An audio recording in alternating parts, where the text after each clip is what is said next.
플러스 로키의 글에는 스포일러가 있습니다.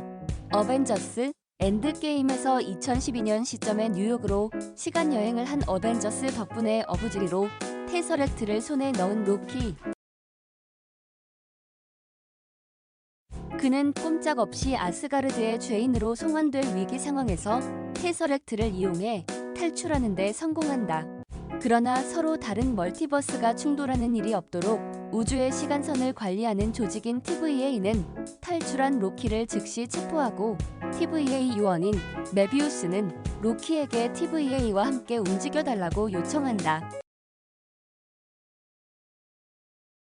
다른 우주의 로키인 실비가 우주의 타임라인을 어지럽히고 있기에 로키에게 그녀의 계획을 알아내고 막아달라는 것이다. 요청을 받아들인 로키는 실비를 쫓아 다양한 세계를 오가기 시작하고 TVA가 숨기고 있던 진실에도 한 발짝씩 다가간다. 캐릭터 쇼라고 불릴 정도로 매력적이고 친근한 캐릭터를 선보여왔던 마블 시네마틱 유니버스. 그 중에서도 로키는 가장 독특한 캐릭터라고 할 수 있다. 그는 빌런으로 등장했으나 마냥 미움을 사지는 않았고 토르와의 애증 넘치는 관계성을 바탕으로 든든한 조력자로 변해가면서 많은 사랑을 받았다. 심지어 완전히 퇴장했다고 생각한 와중에도 로키는 평행세계 속에서 살아남았다는 설정으로 다시금 모습을 보였다. 이를 가능케 한 결정적 이유로 로키가 변수를 만들어내는 인물이라는 사실을 빼놓을 수 없다. 전투 중에도 끊임없이 새로운 환영을 만들어내었듯이 그의 행동은 항상 눈에 보이는 목적과 그렇지 않은 목적이 혼재되어 있었다. 특히 본인만 아는 진짜 목적은 더 큰 혼란을 유발하면서 관객의 흥미를 불러일으키곤 했다. 토르, 다크 월드에서는 죽은 듯했지만 살아남아 아스가르드의 왕이 되었고 토르, 라그나로크에서도 토르 몰래 테서렉트를 훔쳐 나와 어벤져스, 인피니티 워의 서막을 열었다. 이처럼 이야기를 더 복잡하게 끌고 가는 변수라는 독특한 매력이 있었기에 로키는 사랑받을 수 있었다. 만족스러움과 실망의 교차. 디즈니 플러스 로키. 디즈니 플러스 흥미롭게도 자신도 모르게 새로운 사건들을 만들어내는 종잡을 수 없는 바로 그 매력 때문에 로키의 첫 단독 작품인 디즈니 플러스의 드라마 로키는 만족스러움과 실망이 교차한다.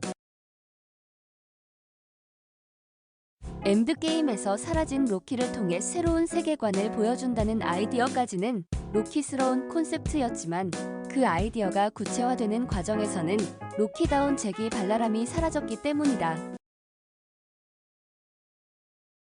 로키를 독립된 작품으로 보면 드라마의 전반부는 예상 외의 고민과 성찰을 선사하면서 강렬한 인상을 남기는 데 성공한다. 어벤져스 1편 시점에서 평행세계로 도망친 로키는 우주의 시간선을 관리하고 멀티버스의 출현을 막는 TVA에서 그가 살았어야 할 미래와 그의 인생에 대한 모든 것을 배운다. 이때 드라마는 마치 마블 스타일의 테넷 마냥 로키가 느끼는 회의감과 허무함, 그리고 새로운 삶의 의지를 세심히 살핀다.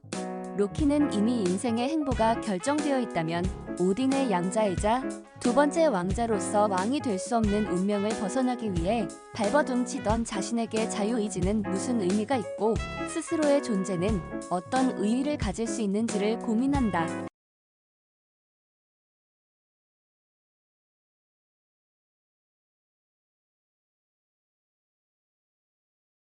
세상을 파괴하고 자신의 뜻대로 다시 창조하며 신이 행세를 하려고 한 타노스가 실패할 것을 확신했던 신조차도 그저 정해진 운명선을 착실히 걷고 있었을 뿐이라는 역설적인 전개가 아이러니함을 더하기 때문이다. 이러한 모습을 담아내면서 로키의 이야기는 시청자가 이미 알고 있던 것 이상으로 확장되며 왜 그의 스핀오프 작품이 필요했는지를 증명하는 듯 보인다. 수동적 존재가 된 로키. 그러나 후반부에 들어서면서 이전까지 로키가 이룬 성과는 빛이 바랜다. 마블 세계관을 구성하는 조각으로서의 역할에 충실해지면서 정작 주인공이어야 할 로키의 존재감과 이야기의 비중은 급격히 낮아진 결과다. TVA를 탈출하려 하고 진통 끝에 모비우스와의 협력을 약속하던 때와 달리 실비가 등장한 이후 로키는 철저히 수동적인 존재로 기능한다. 수사물처럼 TVA에 대한 진실을 파헤치는 대부분의 사건은 실비가 주도하며 핵심적인 이슈에 대한 결정 역시 그녀의 손에 달려있다.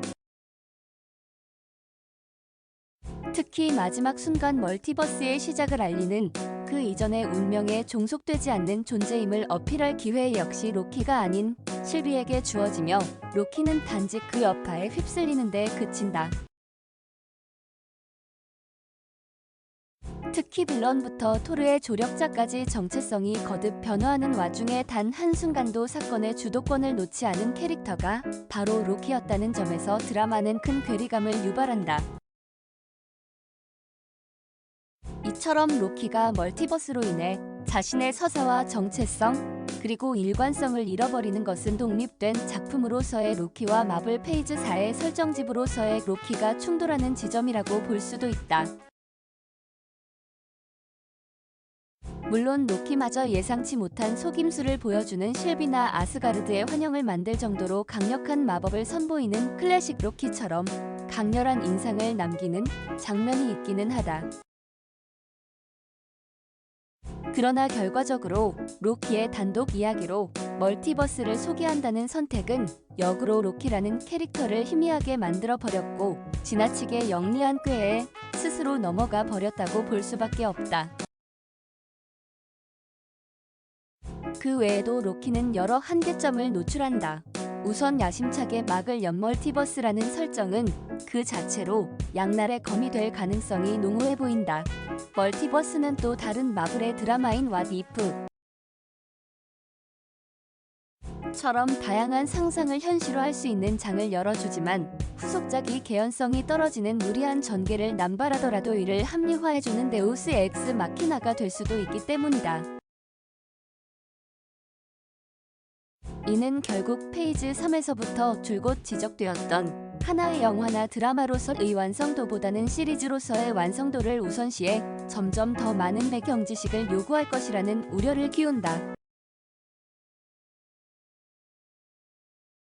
한편 이터널스에서도 본 것처럼 MCU의 새로운 지향점으로 설정된 다양성을 녹여내는 방식도 아쉬움을 남긴다. 사실 로키는 젠더 이슈와 관련하여 정치적으로 올바른 기제를 펼쳐 보이기에 가장 적합한 인물이라고 할 수 있다. 수많은 신화와 전승에서 엄연히 여신과 결혼한 몸이지만 낱말로 변신하여 어디니 타고 다니는 다리가 8개 달린 말 슬레이프 니르를 낳기도 하는 등 분명 양성애자로 묘사되었기 때문이다. 하지만 정작 드라마는 과감한 시도를 하는데 인색하다. 세 번째 에피소드 속 실비와의 대화와 그 대화를 장식하는 무지갯빛 조명에서 성적 정체성을 암시할 뿐이다. 또 결국 실비와 로키의 관계가 이성 간이 로맨스로 이어지다 보니 그 진위마저 의심스러워진다. 로키를 멀티버스의 시작점으로 삼은 것은 분명 영리한 한 수였다. 우주의 균형이 무너지는 대사건을 풀어내기에 존재 자체가 속임수, 변수, 반동 분자인 로키는 멀티버스라는 설정을 확립하고 세계관을 확장하는 부담을 줄일 수 있는 최적의 주인공이었다. 또 가장 사랑받는 캐릭터 중 하나를 복귀시키고 추가적인 등장 여지도 남길 수 있었다. 하지만 늘 로키의 잔꾀와 속임수가 예상치 못한 결과를 불러왔듯이 로키의 결과물 역시 지나치게 영리했다. 이전까지의 시리즈와 새로운 시리즈의 간격을 가능한 한 좁혀놓겠다는 선택은 로키를 주인공으로서 서사의 중심에 놓는 대신 거대한 세계관을 지켜보기에 급급한 목격자로 만들었다. 페이즈 4에서 단독 작품보다는 하나의 부속품에 가까운 작품을 선보이는 실수를 반복하던 마블의 고질병이 또 도진 셈이다. 이에 더해 부수적으로는 다양성이라는 새로운 지향성에 대한 확신이 부족한 것은 아닌가 하는 의문까지 남겼다.